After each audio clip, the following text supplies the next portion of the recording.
I'm Mary Ellis Noel. I'm a lieutenant colonel in the United States Army, and I'm also a family medicine physician. I've been in for about 13 years, and I'm currently working with medical recruiting to share with people opportunities they have to serve in the Army as a physician.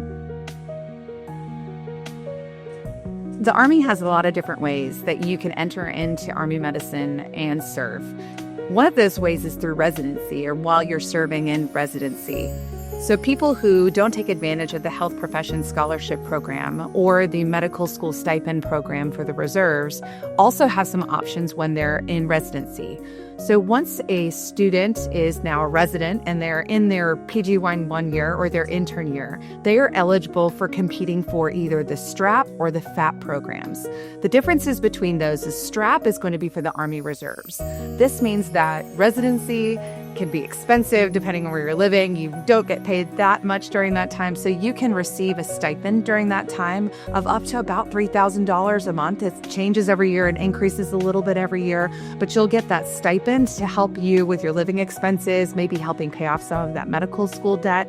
You can also combine that with the Reserve Loan Repayment Program while you're in residency, and that way you have not only some options for finances to be a little easier for you, but then you also get to serve as a physician in your specialty once you're done with your residency program. So you will then be assigned to a reserves unit that's going to be either local to you or it might be a little farther. And I think a lot of people know that the reserves is considered 1 weekend a month, 2 weeks a year. But with the Army Medical Department, we're able to modify that to be able to meet your schedule and also give you advantage to any type of training that you're doing. If you're doing advanced cardiac life support or you're doing trauma training, you can count that towards your reserve time. So that's one way you can serve and get paid during residency by the Army. Another way is by doing the Financial Assistance Program, or FAP, in which you would get a $45,000 grant every year that you're in residency, your PGY 2 year and beyond. And then you would also get that stipend that I mentioned before of it's up to about $3,000 a month.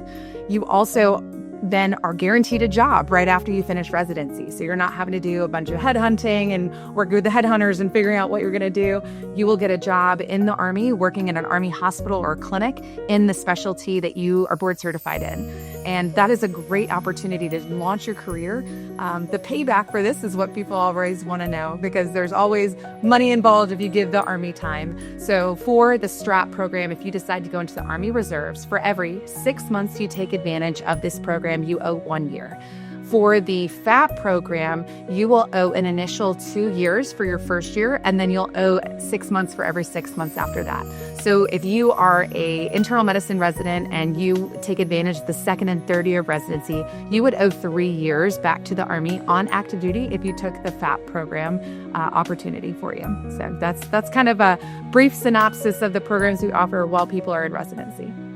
Thank you so much for listening in to the AMED Effect. We appreciate your time. And if you have any questions, please reach out to us so we can get you connected with the medical recruiter.